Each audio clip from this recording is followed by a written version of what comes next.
Good evening, neighbors and friends of Nashua.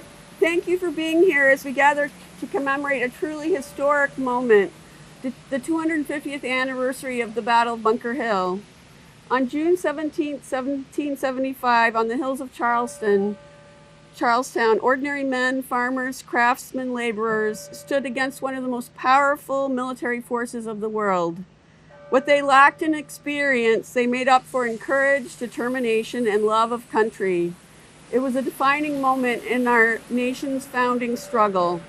And while that battle was fought in Massachusetts, New Hampshire was there, strong and unflinching.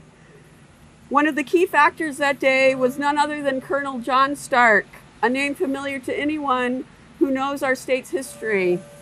A resident of what is now Manchester, just up the river from us here in Nashua, Stark led a regiment of New Hampshire men who played a critical role on the battlefield. Stark and his soldiers arrived early and took up a defensive position on Breed's Hill along a rail fence. They held the line with discipline and skill, delivering devastating volleys that pushed back repeated British advances. It was said that Stark ordered his men not to fire until they could see the whites of their eyes, words that have become legend. The New Hampshire troops helped secure the American flank and slowed the British assault, buying valuable time and saving lives. Their actions helped to prove that the colonial militia could stand toe-to-toe with the British regulars. That day, New Hampshire showed the world that we were ready to fight for freedom. And Stark's legacy did not end at Bunker Hill. Years later, during another battle, he famously declared, "Live free or die. Death is not the worst of evils." Those words, now our state motto, still inspire us today. So as we gather here in Nashua, just miles from where those patriots lived and marched, let us not only remember the events of that day, but take pride in New Hampshire's part in shaping American independence. Let us remember that history is not made by heroes we've never met, but by people just like us, people from our towns, our rivers, our hills, who stepped forward when history called. Today we honor them, not only for what they did, but for what their example calls us to do, to serve with integrity, to speak for what is right, and to remain united by the values that founded this country. I brought along some flags, replica flags from the Battle of Bunker Hill. The first one is the Bunker Hill flag. And in traditional lore, the Bunker Hill flag is the flag that the provincials most likely flew in their redoubt at the Battle of Bunker Hill. The Bunker Hill flag has a red St. George's cross in the upper left-hand corner of the flag, symbolizing English identity, and the rest of the flag is covered in a red or blue field. The New England flag had a red field, but did not include the St. George's cross, and all three flags included a pine tree. New Englanders adopted the pine tree icon to symbolize their independent economic power, which partly came from lumber. Due to the three variations of the flag, New Englanders unintentionally created confusion when people tried to recall which flags had flown at Bunker Hill. The last two flags are the pine tree flags.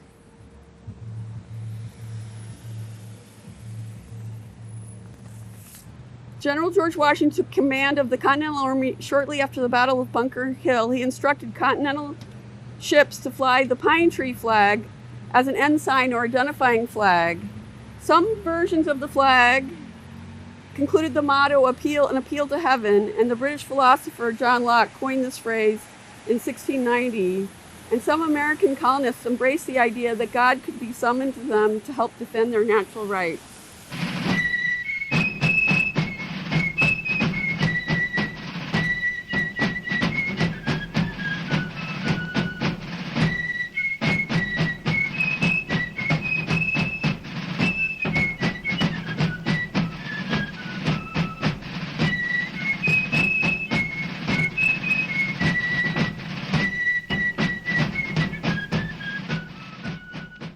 Let's take a moment to remember the brave men of Nashua, then Dunstable, who fought at the Battle of Bunker Hill. Private David Adams, Private Richard Adams, Private Benjamin Bailey, Private Eli Bailey, Private Eliezer Blanchard, Private Simeon Butterfield, Private William Butterfield, Private Paul Clogston, Private Thomas Coburn, Corporal Medad Coombs, Private Jonathan Damford, Private John Davidson, Private Jonathan Emerson, Private Ebenezer Fosdick, Private Archibald Gibson, Private James Gibson, Private Jonathan Harris, Drummer William Harris, Private William Harris, Private James Harwood, Private Simeon Hills, Private Peter Honey, Private Ichabod Lovewell, Sergeant John Lund, Private Samuel Lund, Corporal Abihad Reed, Private Philip Roby, Lieutenant William Roby, Private Jason Russell, Private John Snow, Private Joel Stewart, Captain William Walker, Sergeant Daniel Warner, Private Benjamin Whitney, Corporal Phineas Whitney, Private Oliver Wood, Pfeiffer Paul Wood, Private Nehemiah Wright.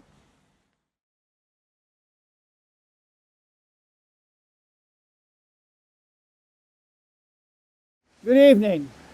I met Beth at a rally a couple of weeks ago, and she asked me if I could speak on the Battle of Bunker Hill.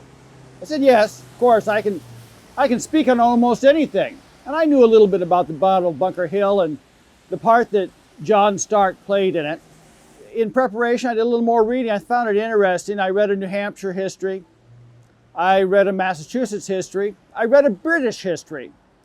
And none of the three histories were the same. But from the three, I was able to piece together pretty well what happened.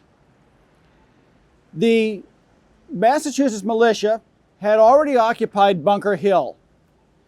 I realize that this is June of 1775, and just 2 months prior, General Gage had marched on Lexington and Concord to recover what they considered stolen arms that they didn't want the Patriots to have because war was in the air.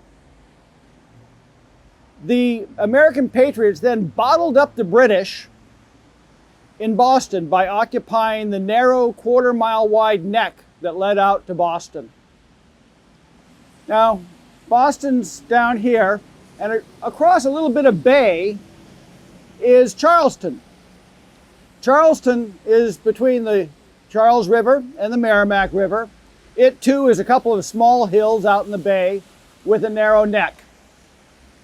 And the Massachusetts Patriots, as I said, had occupied Bunker Hill, but what they really thought about was Breed's Hill overlooked Boston. It was out on the end of the point, and if they got a fort up there, then they could point cannons right down into Boston and onto the fleet, and they would command the harbor. So on the night of June 16th, they moved from Bunker Hill up to Breed's Hill. And in one night, they built a fort. The British woke up the next morning to find cannon pointed at them.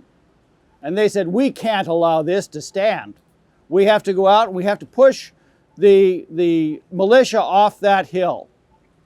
Well, on the morning of June 17th, what they didn't know was that Colonel Stark had brought down New Hampshire militia and had come in and occupied Bunker Hill. And on the morning before the battle, I want you to consider too, it took them a couple days to march from New Hampshire down to Boston. They did it on foot, so they weren't fresh as daisies. But they got there that morning and they built a fence and a stone wall as a picket for them to be behind and fire toward the British. Well, the British, now you read the New Hampshire history and they say that the British stormed Bunker Hill 3 times and they repelled them. You read the Massachusetts history and they say those guys didn't follow us over to Breed's Hill. The truth is that John Stark went in and fortified Breed's Hill. The British were working to sneak around behind Bunker Hill.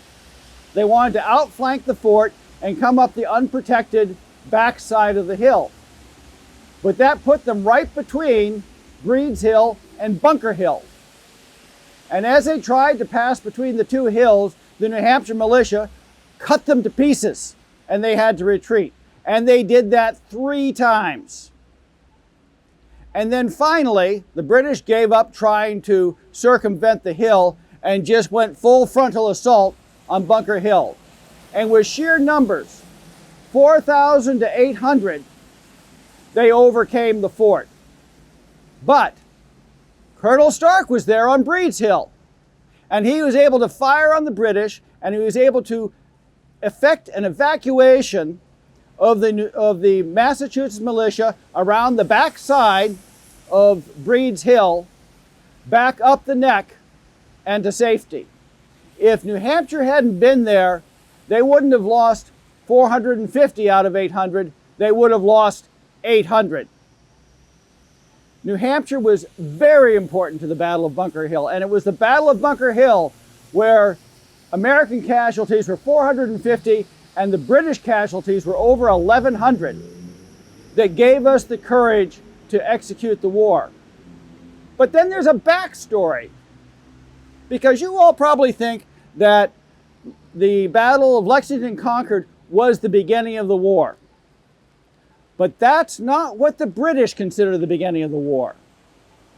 The British consider the beginning of the War for Independence to be the Battle of Fort William and Mary.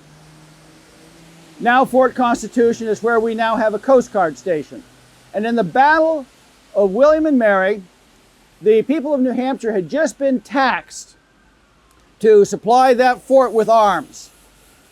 And they rightly considered those were their arms. They had paid a tax to be protected. And they didn't want those guns to be turned upon them. So John Sullivan, later General Sullivan, John Langdon and Thomas Pickering gathered 400 patriots. And those 400 patriots marched on Fort William and Mary. And there were only 6 soldiers in Fort William and Mary. I mean, the writing was on the wall. They could have, every one of their shots could have been effective and it would have made no difference. But these were their neighbors. And so they fired over the Patriots' heads, and then the Patriots stormed the fort, broke in. There was a, fisticuff scuffle, and they put the soldiers in handcuffs.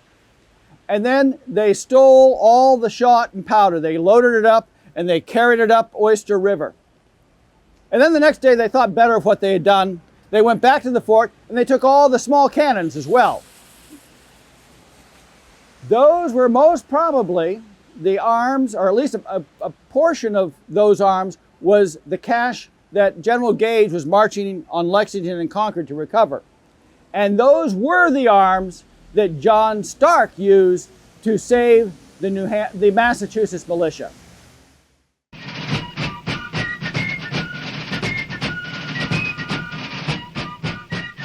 So let's remember the hundreds of people that gave their lives and the scores of people from Nashua who were willing to give their lives for freedom, and keep that in our hearts and be willing to fight for our freedoms.